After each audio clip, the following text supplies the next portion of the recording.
ఊరి? రమ్య మిర్చి. ఓకే, ఏం చేస్తాము నువ్వు? నేను టాటా ఎలక్ట్రానిక్స్ లో ఇంటర్న్షిప్ గా చేస్తాను. Very good, excellent. ఎక్కడ మీ ఊర్లో?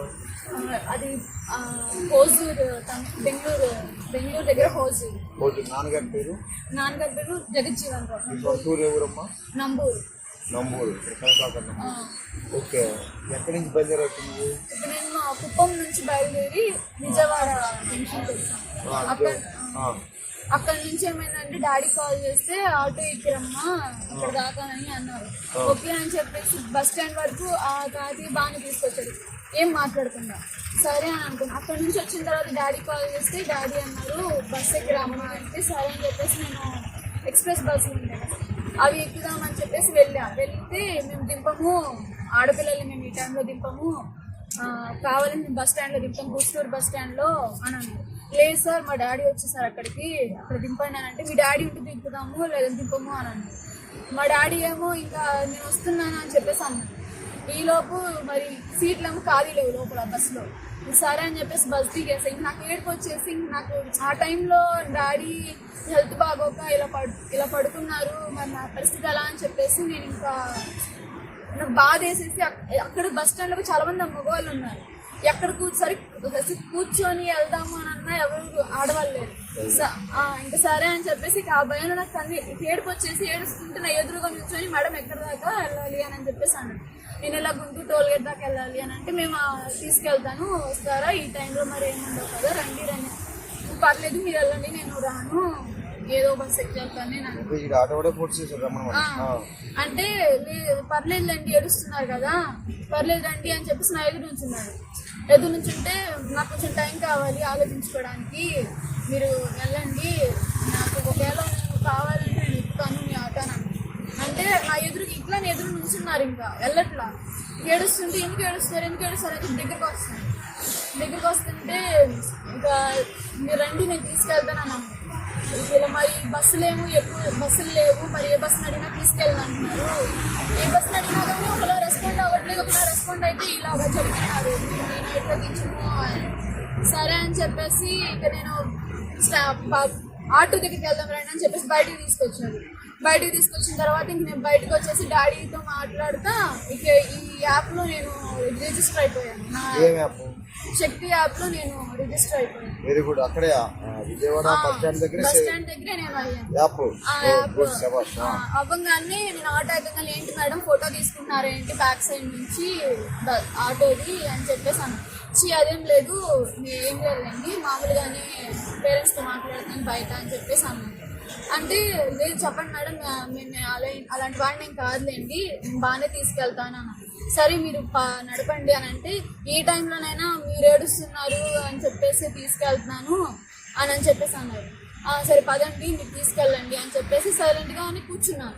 నేను కూర్చుంటే ఇంకా మాట్లాడుతున్నారు మేడం మీరు ఎందుకు ఏడుస్తున్నారు ఏడమాటండి మీరు ఏడుస్తే క్యూట్గా ఉంటున్నారు అని చెప్పి వెనక్కి తిరిగి చూస్తున్నాడు. ఇంకా నాకు అది కొంచెం భయం వేసి హైవే ఎక్కగానే ఇంక నాకు కొట్టేశాను. ఇంకా ఇదేదైతే అది అయిపోయింది అని చెప్పేసి స్టార్ట్ నొక్కేసాను.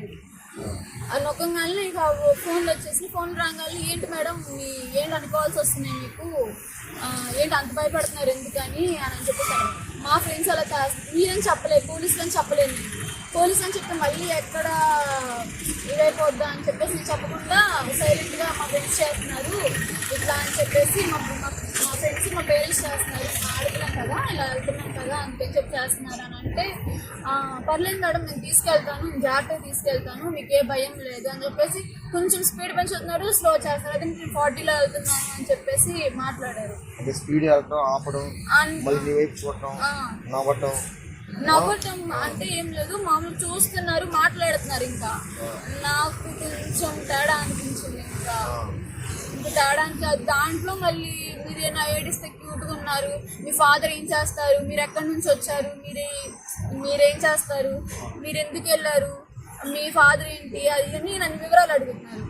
ఇంకా నేనేంటంటే మా ఫాదర్ అడగగానే ఇంకా నేను ఎక్కడ మా ఫాదర్ మామూలు కూలి అని చెప్పి ఎక్కడ ఇదైపోతానని మా డాడీ పోలీస్ అని చెప్పాను. ఇంకా పోలీస్ అని చెప్పగానే కొంచెం దూరం వచ్చింది. పోలీస్ అయితే జీప్ వేసుకొని వస్తారు కదా మీకోసము ఎందుకని రాలేదు మీ డాడీ అయితే వస్తారు కదా వాళ్ళకంటే ఇంకా పనులు ఉంటాయి కదా అందుకని చెప్పి రాలేదు అని చెప్పేసి నేను అన్నాను. ఇంకా సార్ వాళ్ళు కాల్ చేసి నేను సార్ వాళ్ళతో నార్మల్గా మాట్లాడాను. సార్ వాళ్ళు కొంచెం ఏమ్మా ఏమైనా ఇబ్బందా అంటే అంటే సరేనమ్మా మీ కాల్లో ఉండమంటారా అంటే అవునండి సార్ అని చెప్పేసి అన్నాను. ఇంకా కాల్లో ఉన్నారు. ఇంకా అప్పటికి వాళ్ళకి తెలియలే ఏంటి ఇన్ని కాల్స్ వస్తున్నాయి, ఏంటి ఇలా వస్తున్నాయి. మాట్లాడండి, ఒక ఫ్రెండ్ లాగా చూడండి, నన్ను ఏం పర్లేదు అని ఫ్రెండ్ లాగా చూడండి. ఇదిగోండి నా విజిటింగ్ కార్డ్ తీసుకోండి, కావాలంటే నా మీద కంప్లైంట్ ఇచ్చుకోండి, కేసు పెడతారా పెట్టుకోండి అని చెప్పేసి విజిటింగ్ కార్డ్ ఇచ్చాడు. ఇదన్నీ ఎందుకులేండి మీరు ఇంకా అవి నేను తీసుకుంటే ఇంకేమన్నా కచ్చిస్ కానీ అలా తీసుకున్నారా అని భయం వేసింది నాకు. ఆ టైంలో తీసి నా చేతికి ఇవ్వగానే విజిటింగ్ కార్డ్ ఇవ్వగానే ఇందులో మళ్ళీ ఏమన్నా ఉండిద్దామని చెప్పేసి నేను తీసుకోవడానికి కూడా భయపడ్డాను. పర్లేదు తీసుకోండి అని అన్నారు. తీసుకోండి అంటే లేదు నాకు వద్దు అని చెప్పేసి నేను వెనకాడాను. పర్లేదు తీసుకోండి మేడం తీసుకోండి అని చెప్పేసి ఇచ్చారు. సరే అని చెప్పి నా చేతిలో పెట్టుకొని ఇంకా నేను సార్ వాళ్ళు కాల్ చేసిన తర్వాత ఇంకా ఆ కాల్ నా చేతిలో పట్టడానికి ఉంటే ఏంటి మేడం వీడియో తీస్తున్నారా ఏంటి వీడియో తీస్తున్నారా అని వాళ్ళు ఇచ్చి అబ్బాయి అలాంటిది ఏం లేదు మాకు అలాంటి అలవాట్లు లేవంటే అది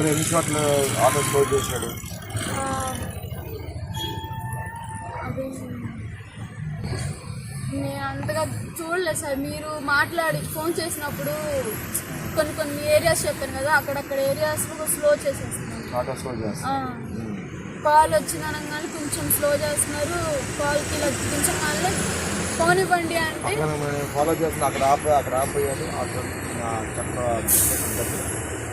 చెట్ల దగ్గర ఆపోయింది. నేను అంత గమనించి అదేమని అంటే ఇది కూడా టోల్ గేట్ వచ్చేసింది అని చెప్పేసి అన్నారు.